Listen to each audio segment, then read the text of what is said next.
Bicara rentas parti kembali lagi bersama saya Haris Ashraf Hasnan menjelang pembentangan bajet 2023 esok. Apa ceritanya? Banyak lagi yang kita nantikan apakah yang bakal dibentangkan, bagaimana usaha pemulihan pandemik pasca pandemik COVID-19 yang telah pun meninggalkan impak yang cukup besar dalam kehidupan rakyat dan sudah tentu kita tidak boleh pinggir atau ketepikan pembangunan di Sabah dan juga Sarawak.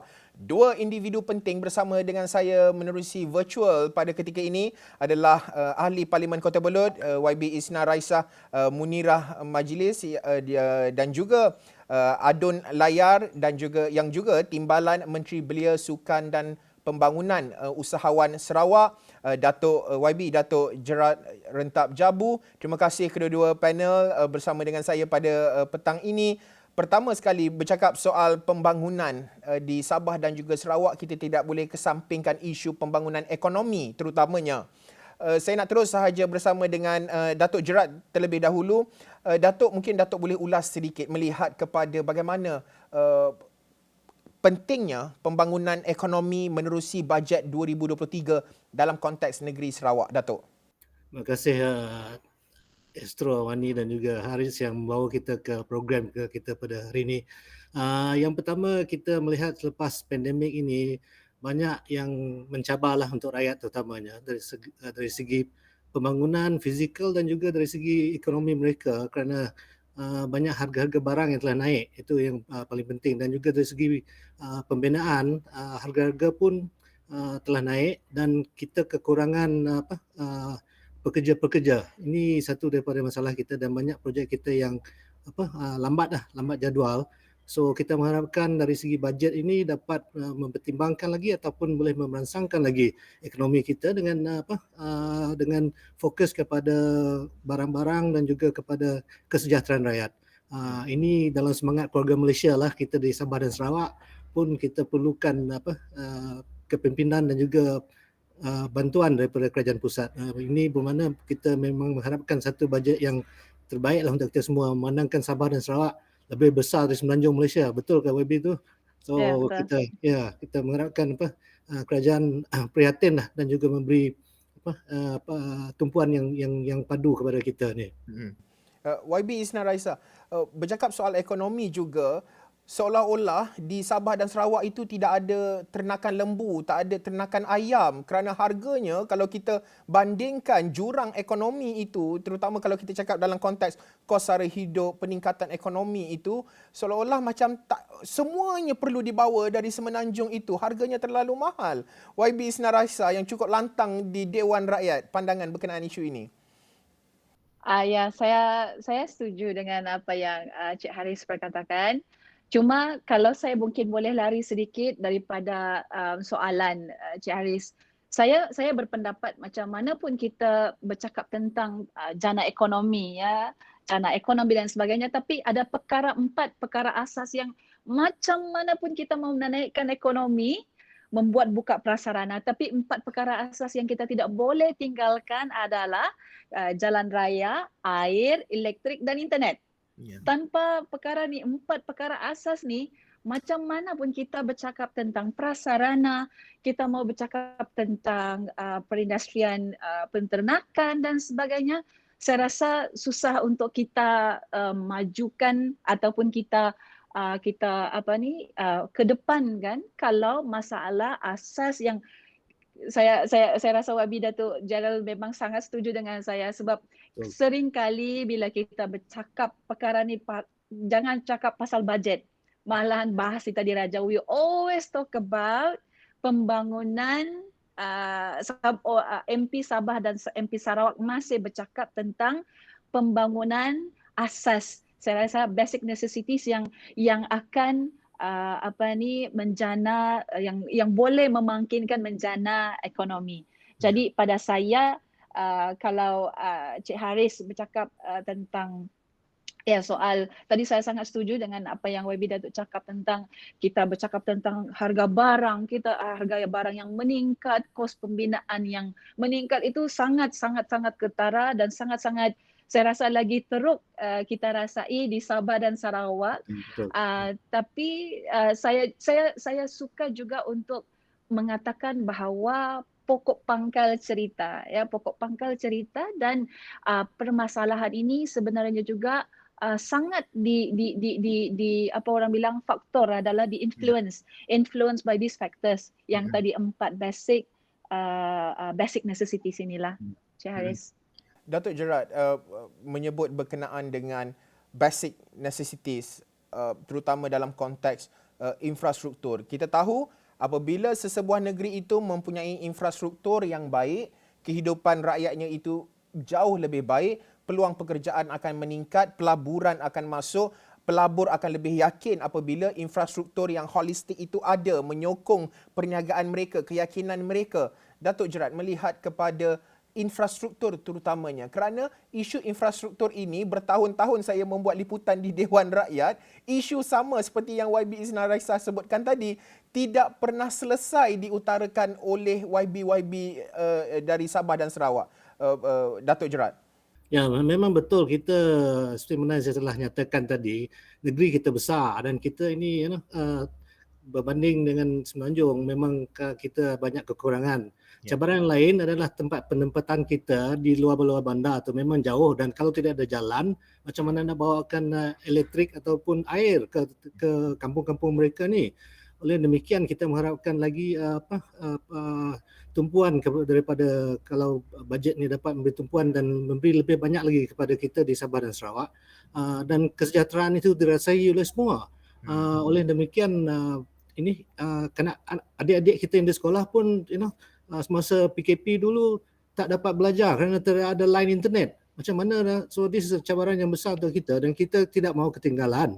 Oleh demikian kita meminta lebih banyak lagi lah bajet ni diberi kepada kedua negeri ini kerana kita memandangkan kita Sabah dan Sarawak yang menubuhkan Malaysia.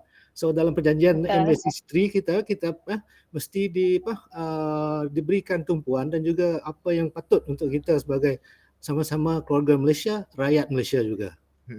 Datuk Gerard, saya memberi ruang juga kepada kedua-dua YB. Saya mulakan dengan Datuk Gerard dulu.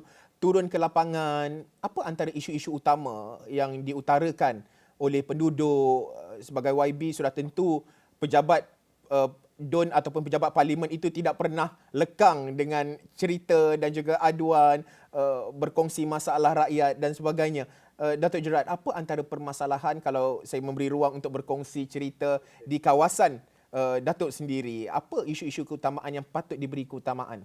I think pada masa sekarang yang paling penting kerana line internet yang kurang. So everybody now dari anak sampai ke bapa ke apa ke semua menggunakan telefon dan untuk berhubung dan sebagainya.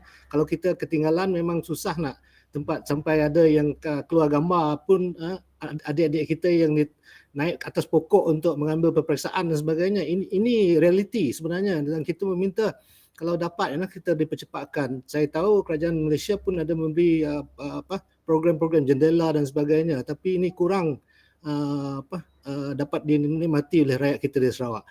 Dari segi itu juga kita juga melihat kepada dari segi pembelajaran kita, sekolah-sekolah kita banyak sekolah yang daif. So yang daif tu ini perlu ditingkatkan kerana kita memerlukan modal insan untuk semua belia-belia kita dapat mendapatkan peluang untuk menjanakan ekonomi selepas sekolah dan sebagainya. Tapi kalau dia sekolah pun tak betul macam mana? Guru pun tak nak mengajar. So kita paksalah mempertimbangkan keperluan kita dengan lebih lagi dan fokuskan kepada memang unik lah, setiap kawasan pun unik. Ada tempat di Sarawak yang memerlukan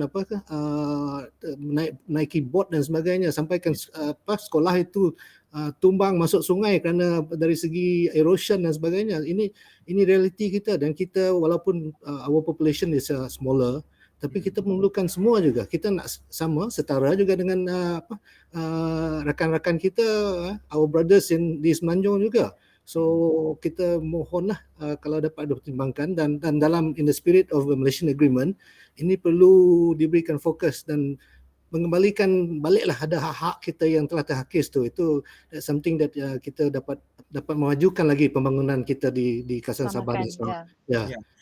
YB Isna Raisah, cerita aspirasi rakyat, isu mendesak Kota Belud.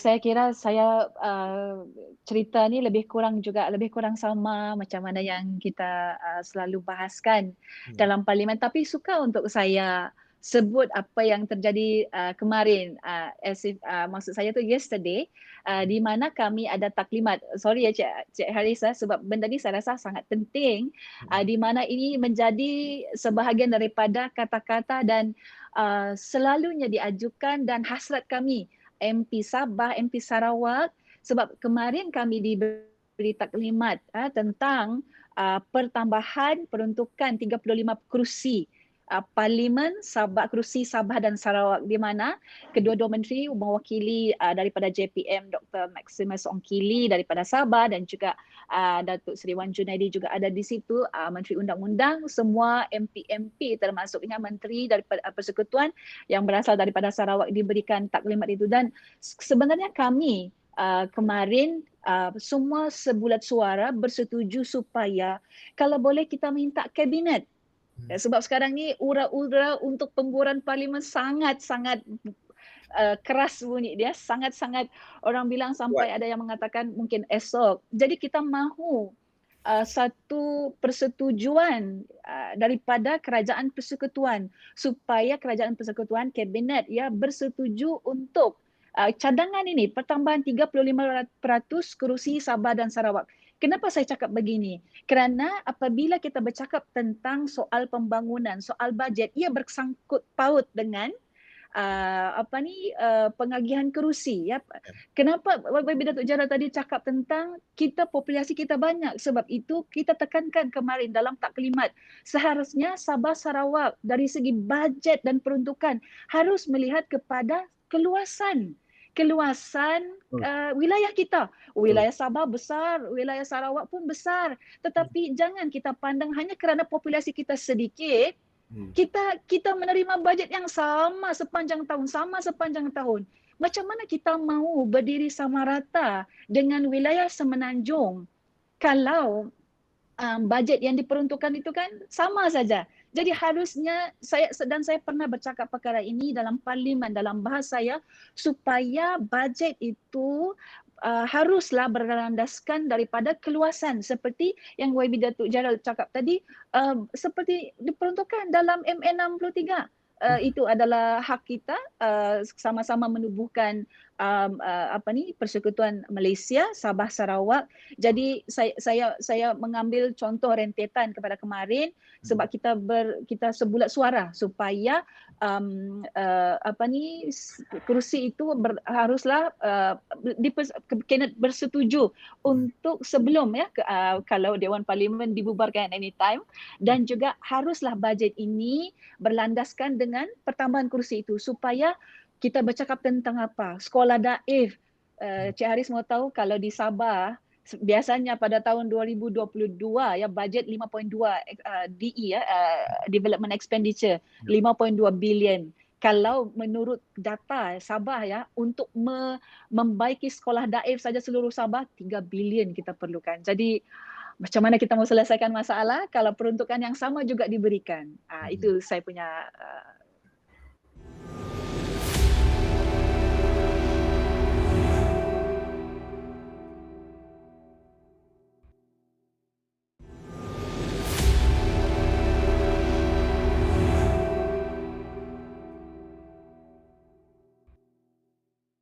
YB Isna Raisa menyebut juga berkenaan dengan sebagai contoh sekolah daif.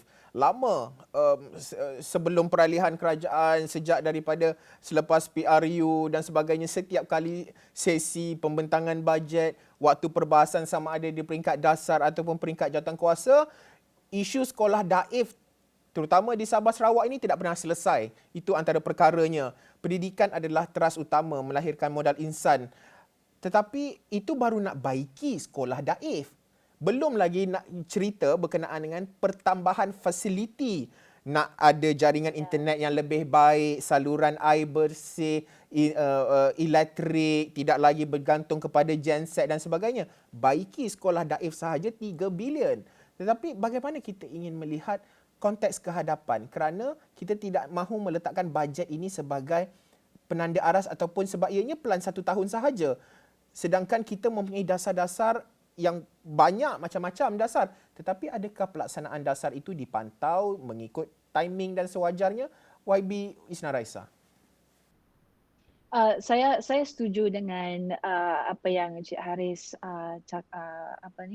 katakan. Sebab itu saya kira sudah tiba masanya kan, mungkin kaedah kita itu salah satu kaedah yang saya bagi tahu, selalunya kita based on population. Kita bagi peruntukan based on population. Tapi kita kena ambil kira punya ramai juga rakyat Sabah dan juga orang Sabah yang bekerja di Semenanjung. Ya, so tapi kita tidak, dan saya sangat tidak bersetuju. Saya tahu bahawa dari segi geografi Sabah ini sangat mencabar, begitu juga dengan Sarawak. Kita kadang-kadang tu terpaksa naik bot, kita terpaksa naik bukit. Dari segi geografi sangat mencabar, but it doesn't mean hanya kerana cabaran ini kan membolehkan okey tak apalah, kerana kita tinggal di bukit nanti sejak kita kena buat. Begitu, saya rasa sangat tidak adil.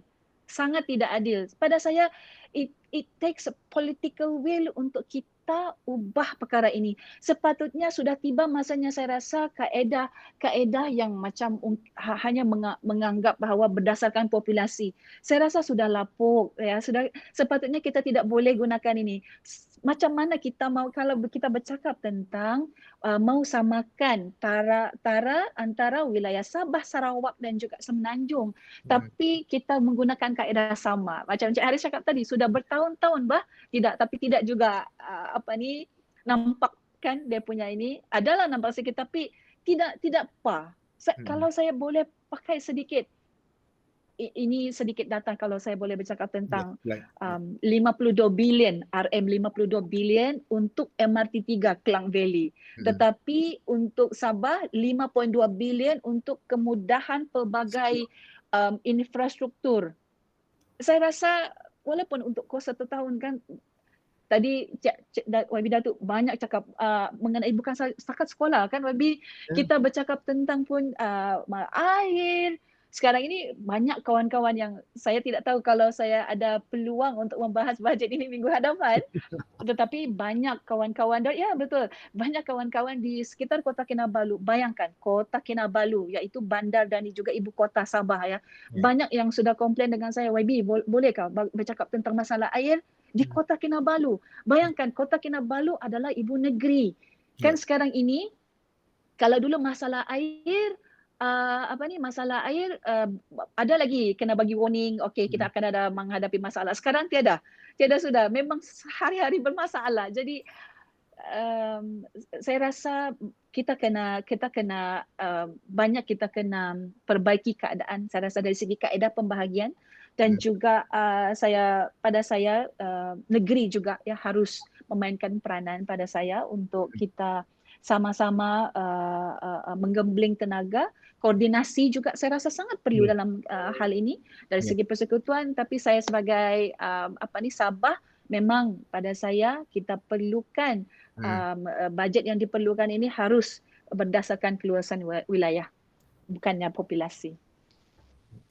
Okey, Datuk Gerard menyebut berkenaan dengan Datuk memegang portfolio sebagai timbalan, antara portfolio di bawah Timbalan Menteri Belia Sukan dan Pembangunan Usahawan. Menarik untuk saya membawa perbincangan kita masuk berkenaan dengan pembangunan usahawan. Apa antara permasalahan utama dalam kita membangunkan usahawan? Bukan sahaja kalau kita cakap bandar, mungkin jaringan internetnya agak baik, dia boleh buat video promosi dan sebagainya menggunakan platform media sosial, nak jual dekat dalam platform-platform e-commerce, e-dagang. Tetapi bagaimana pula usahawan-usahawan yang mungkin di kawasan outskirts sedikit, suburban ataupun di kawasan pedalaman, mereka yang ada bercucuk tanam dan sebagainya, pembangunan usahawan dalam konteks bajet 2023, apa lagi yang boleh dilakukan untuk negeri Sarawak, Datuk? Ya, terima kasih. I think yang pertama tu kita melihat sekarang belia-belia sekarang, kerana kementerian kita menjaga keusahawanan untuk belia-belia. So kita mendapat cabaran yang satu, internet. Dan kalau tak ada internet, mereka tidak dapat participate dalam gig economy, macam jadi panda rider ke apa kan dan sebagainya, tak dapat, terutamanya di pendalaman. Lebih daripada itu juga kita mereka tidak dapat menjalankan perniagaan yang lebih berkesan lagi. Dan kita dari segi itu Kerajaan Negeri Sarawak pun we put emphasis on dalam IoT, terutamanya di sektor pertanian. Sebagaimana yang dinyatakan YB tadi, kita ni memang dari segi keselamatan makanan, food security kita kurang. Tambah lagi nak beli dia bawa dari Semenanjung lagi harga dah berapa dah. So this is the things cabaran mereka.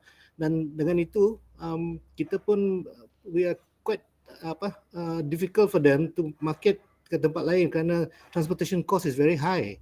So dari segi itu we try to memberi tumpuan kepada mereka untuk to develop themselves dalam satu kawasan, dalam satu area, ataupun kalau macam di Pekan Betong, we want them to be, kita mengadakan banyak pesta ataupun program-program hujung minggu untuk belia-belia kita dapat menjadi usahawan. So kita mengharapkanlah ada tumpuan dalam bajet ini untuk kita dapat meningkatkan, kalau kita dapat meningkatkan internet kita, mereka lagi banyak berpeluang untuk menjual hasil-hasil atau produk mereka. Dan dengan internet juga mereka dapat menghasilkan, menjadikan pertanian sebagai satu perniagaan. So IoT dan sebagainya ini dapat kita tolong dan kita dapat mengajar mereka menggunakan kadar-kadar baru yang lebih produktif. So kita mengharapkanlah ada lagi banyak lagi tumpuan, kerana sebenarnya banyak program tapi kita tak terasa. We have not feel it, so kita we hope that the budget ini dapat mempertimbangkan, dan dari segi keluasan kita memang there's no way, our cost is too high untuk bersaing dengan yang lain. Ya, sudah tentu dari segi penyampaian, betul ada inisiatif dasar dan sebagainya, proses penyampaian itu juga perlu baik. Terutama dalam kalangan orang muda ni nak tengok, kalau umum tak nampak apa impak hasilnya, itu juga susah juga, sebab sekarang ni trendnya begitu, mesti nak nampak depan mata apa impak hasilnya. Saya nak bawa ke Sabah. Sabah mempunyai kadar pengangguran tertinggi di Malaysia. Isu brain drain juga yang keluar daripada Sabah, bekerja di Semenanjung, di negeri lain maupun keluar negara. Pandangan YB Isna Raisah melihat kepada usaha yang perlu dilakukan menangani isu pengangguran kritikal di negeri Sabah. Saya suka cakap balik tentang bila kita bercakap tentang isu pengangguran, ya, ada yang saya terbaca 200,000 bekerja di Semenanjung, dan saya berbalik kepada pokok pangkal cerita. Saya bagi tahu balik, pada saya kalau kita provide infrastruktur, kemudian ekonomi akan datang dengan sendirinya. Itu pada saya satu basic, satu prinsip yang kita kena pegang. Macam mana kita mau create peluang pekerjaan dan juga mengurangkan kos pengangguran, it depends dengan yang empat perkara tadi. YB Datuk Jara tadi sudah bagi tahu banyak tentang internet, elektrik, air dan juga jalan raya. Tetapi Sabah, Sarawak sangat terkenal dengan hasil masul, terutamanya bahagian perlombongan dengan kuari. Itu adalah salah satu sektor yang sangat penting yang menyumbang kepada ekonomi Sabah, dan juga dari segi sektor perkhidmatan, di mana mungkin salah satunya juga pelancongan, juga makanan seafood tadi Cik Haris, Cik Ashraf berkata lebih awal. Dan untuk memperbaiki jurang dan juga jaringan itu, kita berbalik semula bagaimana kita mempertingkatkan dari segi pengangkutan, dari segi jalan raya. Kalau di Sabah itu, kalau saya boleh cakap, Menteri juga ada saya petik, Menteri bersetuju bahawa kebanyakan jalan raya di Sabah itu sebenarnya sudah tamat tempoh, tahu Cik Haris. Sepatutnya dia tidak boleh ditampal-tampal sudah, dia kena bina baru. So balik kepada prinsip itu, kena perbaiki empat yang ada ini, tetapi dalam masa yang sama saya suka untuk kita buat, saya banyak kali berkatakan ini, and it takes political will to do this. Kita kena ambil pembinaan ibu kota Nusantara Indonesia itu, yang while dia building it, kan kita kena juga sediakan kita punya facility supaya by the time perkara ini dia sudah bermula, we are there, we are prepared tau. Mm-mm. Macam pelabuhan, saya selalu cakap pasal pelabuhan Kudat, pelabuhan Sandakan yang paling dekat dan paling saya rasa sangat berpotensi untuk membina jaringan ekonomi, dan kemudian juga saya rasa downstream untuk pelombongan. Saya suka bercakap tentang pasal petroleum. Tidak cukup saya rasa downstream untuk di Sabah. Saya rasa kita kena bina lebih banyak downstream, dan juga supaya kita dalam masa yang sama kita kena create dan kita juga kena provide building capacity. Building capacity itu sangat perlulah saya rasa untuk muda-mudi belia di Sabah, Sarawak. Saya rasa YB Datuk Jeneral juga bersetuju dengan saya. Lebih kurang saja kami ni keluasan besar, ekonomi pun sama. Tapi Sabah, Sarawak saya rasa ahead sedikit. Ya, sudah tentu ini merupakan perkongsian rasa hati, harapan dan juga melihat aspirasi, melihat kepada bagaimana bajet 2023 dapat merapatkan jurang terutamanya melibatkan negeri Sabah, Sarawak serta Semenanjung Malaysia. Tidak mahu lagi isu sekolah daif terus lagi diperdengar, diperdebatkan di Dewan Rakyat. Panjang ceritanya dan sudah tentu bertahun-tahun ceritanya, dan sudah tentu banyak lagi yang boleh dilakukan. Bajet 2023 ini hanya dokumen setahun. Kita ada RMK 12. Kita banyak lagi dasar-dasar yang baik yang perlu terus dilaksanakan secara lebih komprehensif dalam memastikan kesejahteraan rakyat, kemakmuran rakyat, terutama ketika kita melalui proses pemulihan pasca COVID-19 ini dapat terus berjalan dengan lancar. Terima kasih sekali lagi YB Isna Raisah Munirah Majlis yang merupakan Ahli Parlimen Kota Belud, dan juga Datuk Jerat Rentap Jabu Adun Layar yang juga Timbalan Menteri Belia, Sukan dan Pembangunan Usahawan Sarawak berkongsi pandangan menjelang pembentangan bajet 2023 merangsang pembangunan holistik di negeri Sabah dan Sarawak. Terima kasih sekali lagi. Saya Haris Ashraf Hasnan. Salam hormat.